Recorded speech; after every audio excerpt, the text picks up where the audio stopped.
고린도전서 13장은 유명한 사랑장입니다.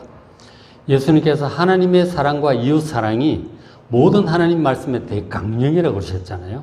그렇게 하셨고, 그리고 예수님 마지막 날 밤에 초회 만찬하시면서 제자들에게 새 계명이라고 하시면서 유일하게 주신 말씀이 너희가 서로 사랑하라였어요. 그죠? 그래서 사도 요한이 요한복음도 이제 그런 말씀이 많지만 요한 1서에서 하나님 사랑과 이웃 사랑에 대해서 또 여러 가지로 말씀을 해주고 있어요. 제가 전에 그 맥체인 성경 읽기 새벽에 강의를 할 때 요한 1서 보시면은 하나님 사랑과 이웃 사랑에 대해서 아주 여러 가지 말씀을 해주고 있는 것을 보게 돼요. 그리고 이제 사도 바울도 이 고린도전서 13장에서 사랑이 얼마나 중요한지, 그리고 구체적으로 어떻게 사랑을 해야 되는지를 잘 교훈해 준 그 말씀입니다. 먼저 사랑이 이제 얼마나 중요한지를 얘기를 좀 해주고 있는데, 고린도전서 12장 31절 보면, 그러니까 13장 바로 앞에 12장 끝절이죠. 너희는 더욱 큰 은사를 사모하라. 내가 가장 좋은 길을 너희에게 보이리라. 이렇게 하셨는데, 저게 무슨 뜻이냐면, 그러니까 고린도전서 12장에서 성령의 은사에 관해서 교훈을 했어요. 방언과 방언 통역, 예언, 그 다음에 신유와 능력 행함, 그리고 영분별, 이런 은사는, 성령의 은사는 사역을 하는 데 있어서 아주 유용하고 강력한 것입니다. 그런데 이제 그런 성령의 은사에 대해서 쭉 얘기를 한 다음에 마지막에 그런 얘기를 하는 거죠. 12장 31절에 더욱 큰 은사를 사모하라. 가장 좋은 길을 보이겠다. 그렇게 얘기를 하면서 바로 이제 사랑에 대해서 얘기를 하는 거예요. 그게 이제 고린도전서 13장입니다. 사랑이 이제 얼마나 중요한지 성령의 은사와 관련해서 얘기를 시작을 하는 거죠. 그러니까 13장 1절을 보면 내가 사람의 방언과 천사의 말을 할지라도 사랑이 없으면 소리나는 굴에 울리는 꽹과리일 뿐이다. 그렇게 말을 합니다. 그러니까 이 방언의 은사가 기도하는데 참 유익하잖아요. 오래 기도할 수 있고 그렇습니다. 유익한데 어떤 방언대로 유치한 방언도 있고 정말 유창하고 아름다운 방언들도 있어요. 정말 천사의 말과 같이 아름답고 신령한 그런 방언들도 있습니다. 그리고 그런 방언을 또 통역을 하는 은사가 있을 때는 그 뜻도 알아. 이제 그렇게 한다면 참 좋은 것이거든요. 근데 아무리 그 아름답고 신령한 천사의 말과 같은 방언을 할지라도 그 사람 마음속에 사랑이 없다면 그저 소리 나는 꽹과리에 불과하다는 거죠. 시끄러운 소리일 뿐 아무 의미 없다는 것이죠. 사랑이 없는 은사는 아무 의미가 없다는 얘기를 지금 은사와 관련해서 해주고 있는 것이죠. 은사주의자들은 어떻게 하면 은사를 하나라도 좀 더 받고 은사를 좀 더 키우고 강력하게 하고 뭐 그런 것에 대한 관심을 가지고 뭐 그렇게 살아가요. 그게 은사주의자들이죠. 근데 그럴지라도 사람을 향한 사랑이 없다면 그 은사도 아무것도 아니다 하는 거예요. 그렇게 말씀을 하는 거죠.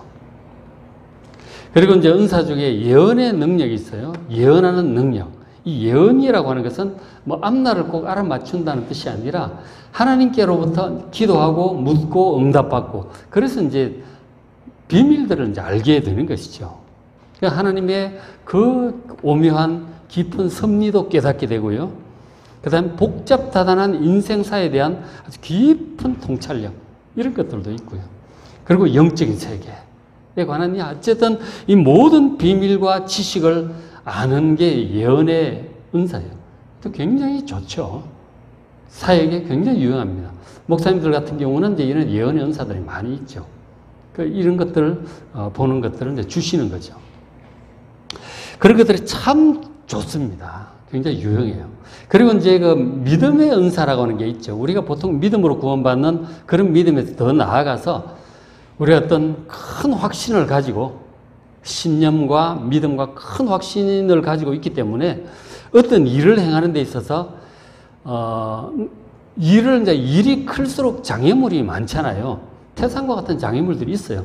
보통 사람들은 하다가 몇 번 이제 어려움 당하면 주저앉죠. 포기하고 돌았습니다. 근데 큰 믿음, 확신, 신념이 있는 사람들은 그것을 극복하고 완성될 어떤 그것들을 보는 거죠. 그래서 뭐 어떤 장애물이 있어도 굴복하지 않아요. 다 뚫고 나갑니다. 그런 거를 얘기를 하는 거죠. 그래서 꼭 이제 신앙적인 관점에서도 그렇고 신앙과 관련 없이도 우리가 큰 일들을 이룬 사람은 그런 이제 믿음이 있어요. 큰 확신이 있다는 것이죠. 그래서 이제 이런 장애물들을 다 극복하고 큰 일들을 이룬 사람들이 역사 속에 있어요. 그죠? 있어요. 예를 들어서 나라를 세운 건국을 한 사람들. 옛날에 주몽, 대조영, 고구려 유민들 모아서 나라를 세우는 그런 내용들이 나오잖아요. 굉장히 이제 어려움을 겪으면서 결국 나라를 세우는데 성공을 해요. 그런 일들. 대단한 사람들이죠. 그런가 하면 큰 기업을 이룬 사람들이 있어요. 대단한 세계적인 기업을 이룬 사람들이 있고, 그런가 하면 나라의 정권을 장악하고, 어려운 과정을 통해 장악하고, 나라를 위해서 큰 일들을 이룬 사람들도 있어요. 그리고 위대한 학문적인 업적을 이루는 사람들도 있어요. 과학이든지 철학이든지 하여간 각 분야에 굉장히 이제 위대한 사람들이 있죠. 근데 그런 것들을 할 때 장애물들이 굉장히 많아요. 그러니까 보통 사람 하다가 말죠. 그러나 이 그릇이 큰 사람들은 보면은 어떻게 하든 통과해 나가는 거죠. 에디슨이 이제 밤을 밝히는 이제 전구를 발명할 때도 이게 얼마나 많이 시도를 했나. 몇만 번 했다 그러잖아요. 실험을. 그러니까 필라멘트를 이제 만드는 게 중요한데 이걸 한 30초 유지가 된다든가 1분이 유지가 된다든가 이런 거 있잖아요. 그러니까 나중에 5분, 10분 이렇게 되는 게 점점 해 나가잖아요. 그러니까 결국은 이 어두운 밤을 밝혀내는 거죠. 그런 일들을 하는 사람은 정말 포기를 안 하는 거죠. 큰 믿음과 확신으로, 신념으로 결국은 성취하고 마는 거죠. 그런 사람 덕분에 세상이 이제 살기가 좋아지죠. 저는 그런 일들이 있습니다. 그런 사람들을 볼 때 우리는 우러러 보죠. 야, 정말 대단하다. 그 끈기와 확신으로 큰 일들을 이루는 사람들을 존경을 하죠.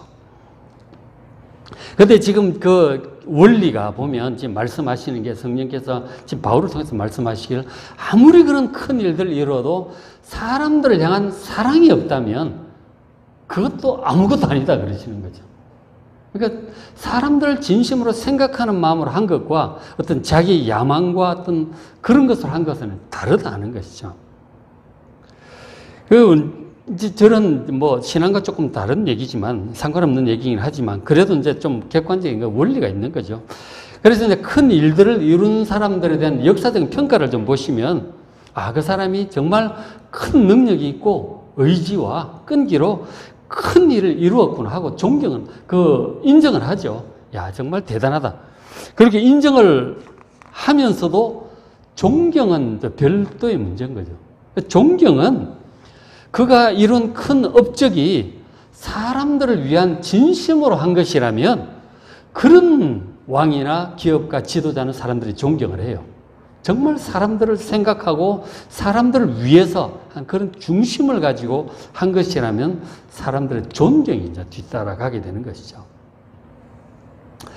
그래서 이제 불신자들의 예지만 이제 보면은 예를 들어 페르시아의 고레스 대왕이 성경이 요즘 우리 이사야서를 보고 있는데 맥체인 성경에 고레스가 나와요. 이 고레스 덕분에 이스라엘 백성들이 바벨론 포로가 끝나고 돌아와서 성전을 재건하고 나라를 재건할 수 있게 되죠. 그 이스라엘을 향해서만 그런 것이 아니고 여러 나라를 정복을 했지만 각 나라들의 종교와 문화를 다 존중하고 평화 공존할 수 있도록 그렇게 이제 제국을 다스렸던 것이죠. 그런데 그 이전에 아수르라든가 그 앞에 고 바벨론 이런 나라들은 주변에 나라 정복하면은 막 죽이고 다 빼앗고 막 그랬단 말이에요. 그리고 누르고 이런 식으로 했는데 이 고레스는 그렇지 않았던 거죠.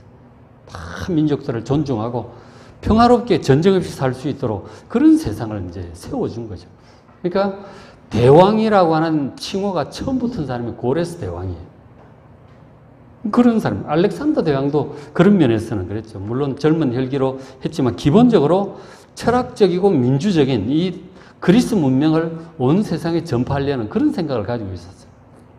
그래서 페르시아 여자와 결혼도 하고 공주와 결혼도 하고 이제 그렇게 했는데 세계화를 처음으로 이제 생각하고 추진한 사람이 이제 알렉산더였던 것이죠. 그래서 그 덕분에 헬라어가 막 세계 공용어가 되다시피 했고, 그래서 성경이 헬라어로 쓰여졌잖아요, 신약 성경. 그래서 복음 전파가 굉장히 수월한 면이 있었다니까요. 그게 알렉산더 대왕 덕분에 있는 거죠. 그것은 대왕이라고 하는 이제 명칭을 쓰죠. 대왕이라고 하는 명칭을 아무한테나 쓰진 않거든요. 정말 사람들을 위하는 마음이 있었을 때 이제 그런 일들을 하는 거예요. 그리고 이제 뭐 현대 정치 지도자들 중에서도 보면 나라를 가난에서 건지겠다고 하는 그런 진심을 행한 지도자들이 있어요. 그 부분은 존경을 받죠. 그런가 하면 정말 국민이 주인인 민주적인 나라를 이루겠다는 진심을 행하는 지도자들이 있단 말이에요. 그런 사람들도 우리가 존경을 하죠. 그렇죠? 그리고 기업가 같은 경우도 단순히 돈을 벌겠다는 야욕으로 기업을 하는 사람이 아니고 진짜로 이 편리한 제품을 좀 값싸게 사람들이 부담 없이 쓸 수 있도록 해야 되겠다. 그런 진심을 하는 기업가들이 있어요. 그런 사람들이 있다니까. 진짜 좋은 제품, 너무 편리한데 비싸서 못 쓰는 거야. 어떻게 좀 가격을 다운시킬 것인가? 좀 더 편리하게 할 것인가? 그런 거를 만드는 사람들이 있었던 것이죠. 뭐 트랜지스터 라디오니 뭐 워크맨 같은 것도 그렇고 무슨 뭐 컴퓨터도 마찬가지고요. 컴퓨터 처음 나올 때 우리 김덕기 집사님이 컴퓨터를 굉장히 잘 아시는데 처음 나올 때 막 어마어마하게 컸단 말이에요. 생각하면 성능이 형편없어요. 그런데 그걸 하는데도 진공관 컴퓨터 같은 경우는 어마어마하게 큰 거예요. 그래야 겨우 이제 할 수 있는 건데 이거를 점점 이제 작게 만드는 거 아니에요. 작게 만들어가지고 지금은 손바닥에까지 들어왔잖아요. 이런 것들이 사람들이 이 좋은 거 좀 편리하게 쓸 수 있도록 해야 되겠다. 그런 생각으로 이제 기업을 하는 사람들은 세상을 바꾸죠. 사람들이 진짜 편리하게 되고 그런 사람들은 이제 존경을 받게 되는 것이죠. 아무리 큰 업적을 이룰지라도 사람들을 향한 그 사랑이 없다면, 위하는 그 마음이 없다면 그건 정말 자기 야욕일 뿐이고 아무것도 아닌 거죠. 뭐 참 대단하구나 하지만 존경심은 이제 나가지 않는 것이죠. 그런 것들이 안 믿는 사람들도 원리가 같은 거예요. 사랑이 없다면 아무리 큰 일을 이루어도 그거는 소용없다 하는 것이죠. 그렇죠? 주의 일은 더더구나 마찬가지겠죠. 그렇죠? 더 그렇습니다. 그리고 이제 그 사랑과 관련해서 3절 보면, 구제에 관한 얘기가 나오고 있는데, 내게 있는 모든 것으로 구제하고, 가난한 자들 내 거 희생해서 도와주잖아요. 그런 사람도 있어요. 자기의 시간, 물질, 아낌없이 이렇게 돕는 사람도 있다니요. 심지어 자기 몸을 불살하도록 내어줄 정도로 희생하는 사람도 있어요. 근데 그게 그 자체를 보면 정말 사랑으로 하는 행동 같잖아요. 그런데도 불구하고 그런 정말 사랑의 화신 같은데 그 마음 속에 진실한 사랑 없이 그럴 수도 있다는 거예요. 기가 막히죠. 그러니까 어떤 경우일까요? 뭐 자기 이미지 관리라든지 자기 과시라든지 혹은 보상 심리라든지 여러 가지 이유가 있을 수 있어요. 그런 것들 때문에 만약에 구제를 하고 희생을 하고 한다면 물론 그런 식으로 했을 때 도움을 받는 사람은 도움이 되겠죠. 그러나 본인에게는 아무 유익이 없다는 거예요. 그렇게 하나님께로부터 인정받을 만한 일이 못 된다는 거죠. 사랑이 없으면 내게 희생하는 그 사람에게는 아무 유익이 없다는 것이죠. 우리가 어떤 일을 할 때 크든 작든 진짜 그 사람들을 위하는 마음으로 하는 게 중요하다는 거죠. 진심이 중요한 거예요. 그렇죠? 진심이 중요하다는 것이죠. 사람들은 이제 마음을 잘 못 보고 이제 겉으로 드러난 것밖에 못 보니까 그렇죠. 하나님은 그렇지가 않아요.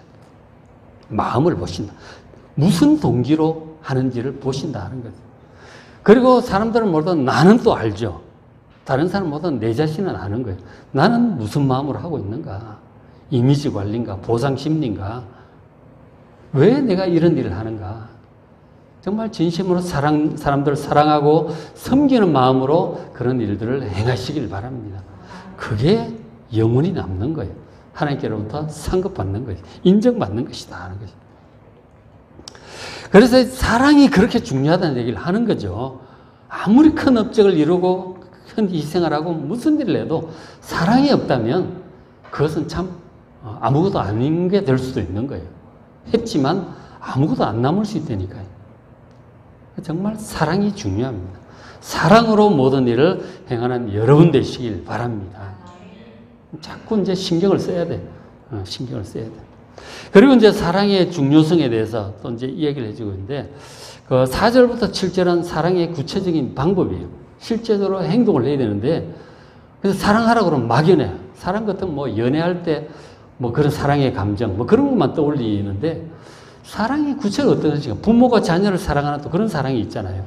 그런 사랑에 가까운 거죠. 지금 말씀하는 거는.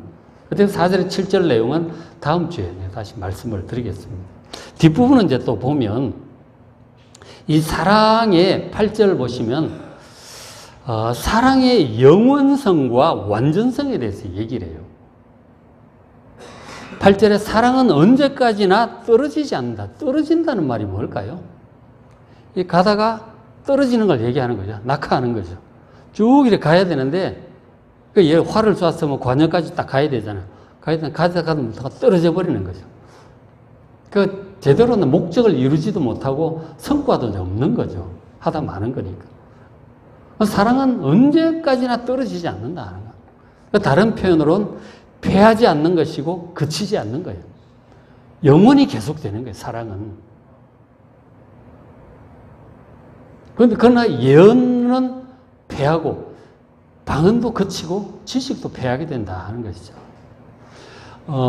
패한다는 말은 이제 더 이상 이제 효과가 없게 된다, 폐지한다 이런 뜻이에요. 어떤 제도가 있다가 폐지하는 그런 거죠. 예언 더 이상 필요 없게 되는 때가 온다 하는 거죠. 방언도 그친다. 지금은 이제 기도에 유익하고 신앙에 유익하지만 더 이상 할 필요가 없는 그때가 온다 하는 거죠.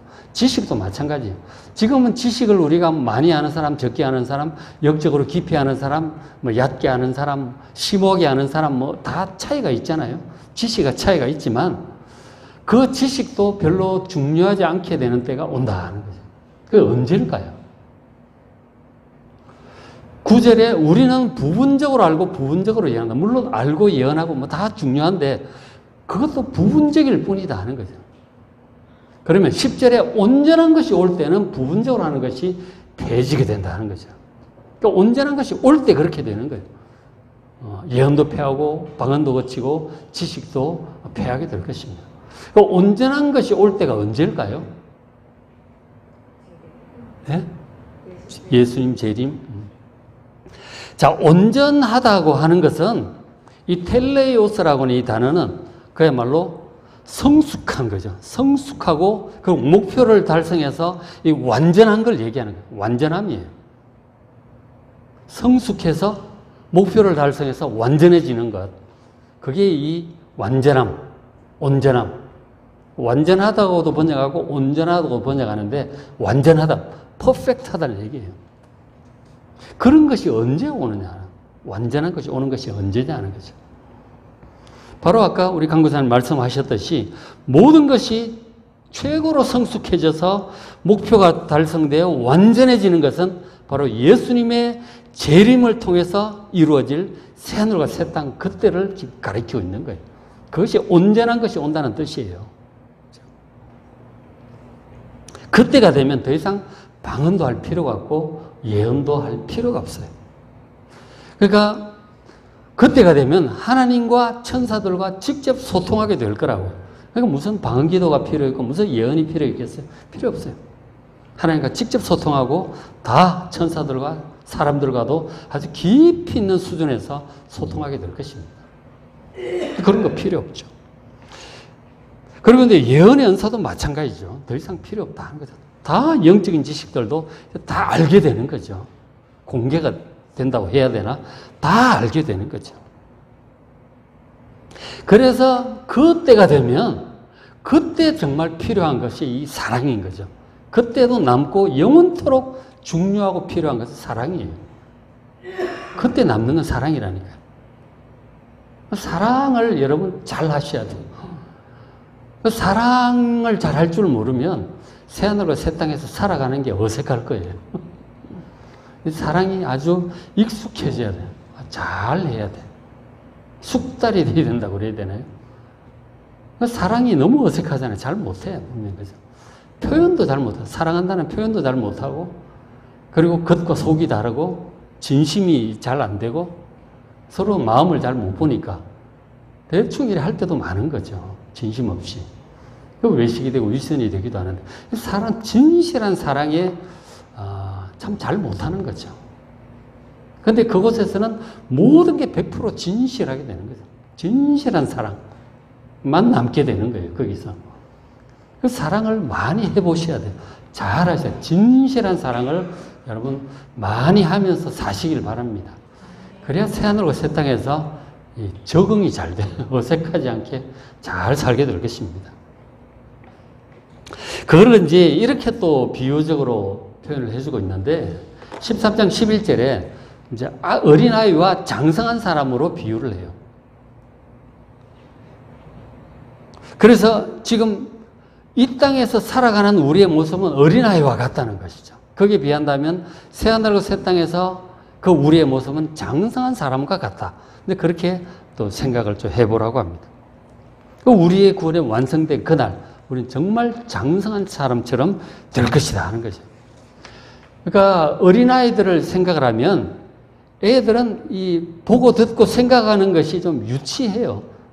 많이 모르니까 아주 경험도 적고 뭐 잘 모르니까 상당히 유치하죠.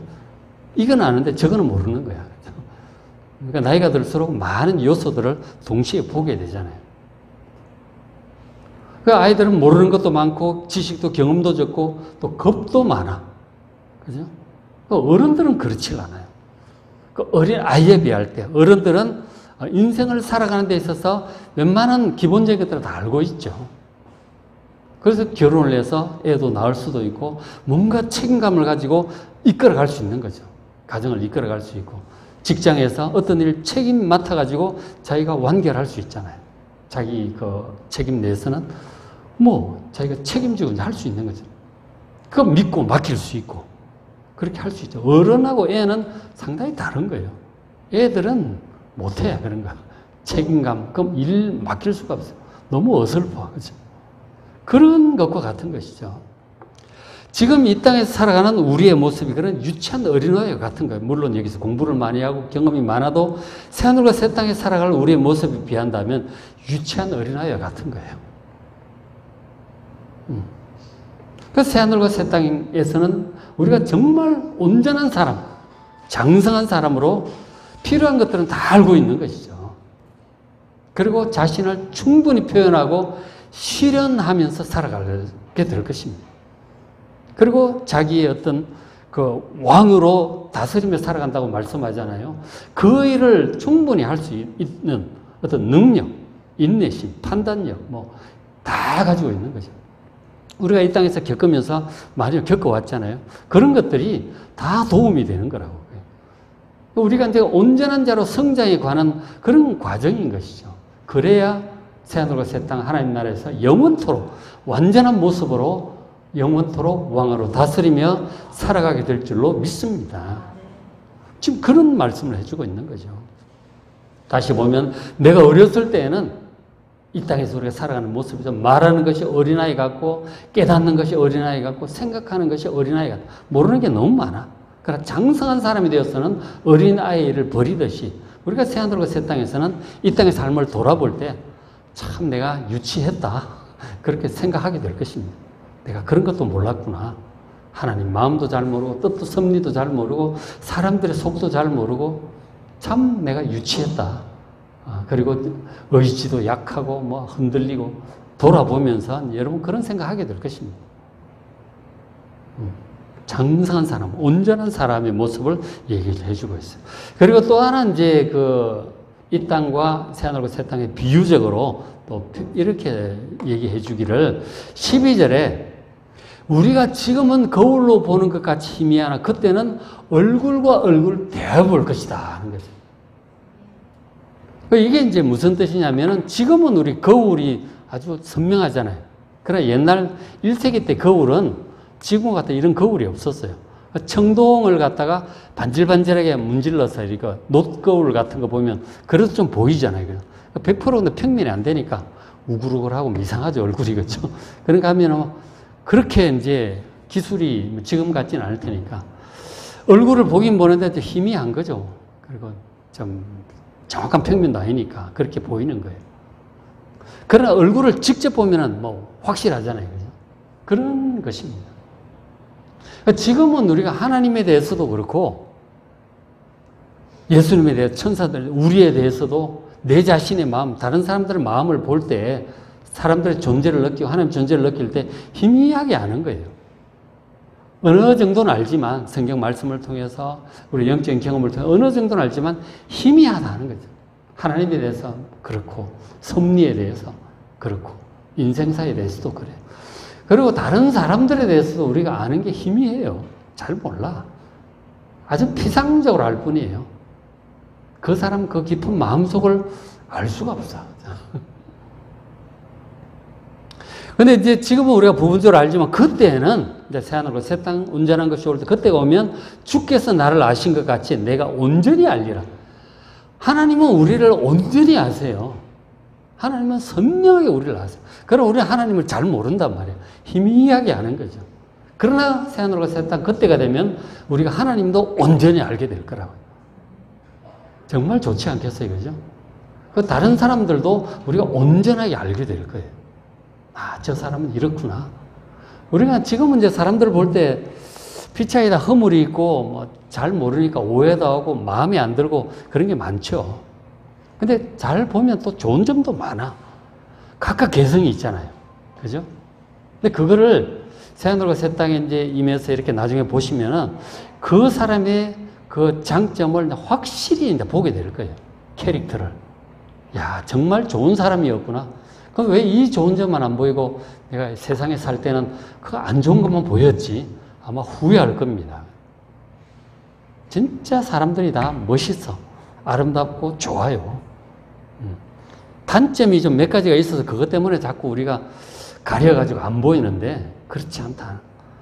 정말 좋은 점들 여러분 잘 보실 줄 아셔야 돼요. 어차피 잘 못 보는데 우리가 그래서 무슨 노력을 해야 되느냐면은 좋은 점을 자꾸 보려는 노력을 하셔야 돼요. 자꾸 보면 보여요. 안 좋은 점 보이면 눈을 감아 그냥. 그 자꾸 묵상하지 말고 그죠. 별로 안 좋은 습관이에요. 좋은 거를 보고 찾아내고 묵상하고 사랑하고 그렇게 하십시오. 그게 이게 사랑의 방법이에요. 그죠? 정말 좋은 사람들이에요. 다 좋은 사람들이다. 그죠? 그래서 이제 여기서부터 우리가 잘 사랑했다면 새하늘과 새 땅에서 우리가 만났을 때 정말 반갑고 더 잘 사랑하게 되겠죠. 그죠? 그렇게 될 것입니다. 그러니까 이 땅에서 훈련이 잘 돼야 되는 거죠. 사랑에 대한 훈련이. 그래서 이제 마지막으로 이런 얘기를 하잖아요. 13절에. 그런즉 믿음, 소망, 사랑 이 세 가지는 항상 있을 것인데 그 중에 제일은 사랑이다. 그렇죠? 그럼 믿음, 소망, 사랑 이것은 우리 신앙의 가장 필수적인 기둥과 같은 중요한 요소들이죠. 우리가 어떻게 구원받습니까? 예수님을 믿음으로 구원받는 거예요. 믿음 없이는 구원 못 받습니다. 그리고 이 험난한 세상을 우리가 어떻게 이 평강 가운데 살아갈 수 있겠어요? 다윗처럼 하나님을 믿어야 되는 거예요. 믿음이 정말 중요합니다. 믿음으로 구원받고 험난한 세상을 살아갈 수 있는 거예요. 그런데 믿음이 중요한 이유는 우리가 삼위 하나님을 직접 대면하여 볼 수 없기 때문에 마음껏 이렇게 사람과 의사소통하듯이 할 수가 없어요. 하나님은 거룩하시고 우리는 죄 가운데 있기 때문에 그게 안 돼요. 요업이 그 하나님과 직접 그렇게 시원스럽게 소통할 수 없어서 아주 답답해했어요. 요업이. 그러니까 어쩔 수 없어요. 우린 죄 가운데 있고 하나님 거룩하시기 때문에 의사소통도 어려워요. 성막 그 깊은 곳에 계시는 거죠. 하나님 만나러 들어가려면 이 속죄 이런 거 번제단 그 보면은 물두멍에 손 씻고 막 분향을 하고 이렇게 해서 피를 가지고 막 들어가잖아요. 그것도 지금은 예수님께서 십자가 속죄 사역을 이루시고 지성소문을 활짝 열어놓으셨잖아요. 하나님과 참 가까이 나아갈 수 있습니다. 근데 그럼에도 불구하고 우리가 육체 속에 있기 때문에 한계가 있다는 것이죠. 한계가 있어요. 그래서 믿음이 중요한 거예요. 지금 이 땅에 살아가는 동안은 믿음이 굉장히 중요해요. 하나님이 잘 안 보이기 때문에. 믿음이 정말 중요합니다. 그러나 새하늘과 새 땅이 되면 그런 것들은 이제 하나님이 직접 의사소통이 온전히 되는데 그런 식의 믿음은 이제 필요 없죠. 그러나 기본적으로 하나님과 신뢰하고 창조주 하나님을 신뢰하고 믿는 그 믿음은 이제 여전히 중요하겠죠. 그죠? 그런 면에서 믿음은 이제 이 땅과 또 다른 의미에서 이제 중요한 거죠. 어쨌든 이 땅에서 그런 믿음은 이제 감소하는 거죠. 그 다음에 소망이라고 하는 것은 새하늘과 새 땅 그 구원의 완성, 그것에 대한 소망이란 말이에요. 그 새하늘과 새 땅을 여러분 많이 묵상을 하셔야 돼요. 그것을 묵상을 해요. 그것이 소망이에요. 그 소망을 가지고 그 땅에 살게 될 내 모습을 생각을 하면서 오히려 그곳에서 지금을 거꾸로 이렇게 돌아보는 그런 시각이 필요해요. 선취적으로 우리가 그 새하늘 새 땅을 우리가 내 것으로 확실하게 하고 그리고 그곳에 임한 우리를 생각을 하면서 지금 살고 있는 우리를 거꾸로 돌아봐야 된다니까요. 영망적으로 바라보고 선취적인 소망으로 영망적인 시각을 가지고 현재를 봐야 돼요. 그게 믿음으로 사는 것이죠. 그래서 이제 소망이 이제 굉장히 중요한데 그러나 새하늘과 새 땅에 임하면 이제 다 됐으니까 그런 의미에서 소망은 필요 없겠죠. 다만 우리가 뭐 모든 소망을 하나님께 두고 살아가기 때문에 또 그런 면에서 소망의 의미는 또 남아있겠죠. 남아있을 것입니다. 그런데 이제 사랑에 관해서는 지금 이곳에서 우리가 지금 우리의 죄악성, 우리의 고집, 어리석음 그런 것들로 인해서 하나님의 사랑을 우리가 온전히 누리지를 못해요. 그리고 이웃 사랑도 온전하지를 못해요. 온전하지를 못합니다. 그래서 온전한 행복을 누리지를 못합니다. 그게 지금 우리의 사랑의 현 주소입니다. 근데 이제 새하늘과 새 땅이 되면 하나님도 우리가 온전히 사랑하고 사람들도 온전히 사랑하기 때문에 충만한 행복을 누리게 될 것입니다. 그게 새하늘과 새 땅이에요. 지금 이 땅에서 우리가 하나님 사랑, 이웃 사랑, 예수님이 그렇게 성경 전체가 그거라고 그러셨고 또 서로 사랑하는 것이 또 이 그리스도인의 표지라고도 얘기를 하셨는데 그렇게 하셨기 때문에 굉장히 중요하죠. 중요한데 새하늘과 새 땅이 되면은 그건 진짜 더 중요하게 되는 거예요. 거기서는 더 중요하게 된다니까 사랑이. 그러니까 새하늘과 새 땅에서 그 중요성이 상대적으로 줄어드는 믿음과 소망과 달리 사랑은 더 중요해지는 거예요. 그래서 사랑을 우리가 정말 잘 해야 돼. 연습을 많이 하고 숙달이 돼. 익숙해져야 된다는 거예요. 진실한 사랑. 진실한 사랑을 여러분 많이 하시길 바랍니다. 하나님도 진실하게 사랑하시고 사람들도 진실하게 사랑하시기 바랍니다. 특히 가까운 사람부터. 자기 가족부터. 그리고 자주 만나는 사람들 다 해서 진실하게 사랑하시기 바랍니다. 안 좋은 거 좀 보지 마시고 묵상하지 마시고 좋은 것만 보시고 묵상하시고 그 사람들 좋아하고 교제하고 섬기시길 바랍니다. 자, 오늘 말씀을 마무리하겠습니다. 이 사랑은 방언이나 예언, 신유 이런 어떤 신령한 은사보다 중요합니다. 아무리 은사가 크고 많아도 사랑의 마음 없이 아무리 능력이 커도 사랑의 마음 없이 사랑하는 은사 능력은 아무것도 아니다. 큰 은사든지 작은 은사든지 큰 능력이든지 작은 능력이든지 사람들을 사랑하는 마음으로 진실하게 사랑하는 마음으로 다 사용하시길 바랍니다. 그것은 영원한 상급이 있을 것입니다. 그리고 사랑은 장차 예수님의 재림으로 인할 새하늘과 새 땅, 바로 우리 완성이 구원의 완성이 될 그곳에서 가장 중요한 것이 사랑입니다. 우리가 믿음으로 구원받고 험난한 세상을 살아가고 그리고 환난 때마다 새하늘과 새 땅이라고 하는 소망을 붙들고 이겨내잖아요. 그러나 새하늘과 새 땅이 임하면 그런 믿음과 소망의 중요성은 줄어들 것입니다. 그러나 새하늘과 새 땅에서도 가장 중요하고 필요한 것, 가장 영원한 것은 바로 사랑입니다. 그런 사랑을 지금부터 부지런히 행하시고 진실하게 사랑하시고 하셔서 나중에 새하늘과 새 땅에서 정말 사랑하고 사랑하면서 온전히 행복하게 살아가는 여러분 되시기를 주의 이름으로 축원합니다.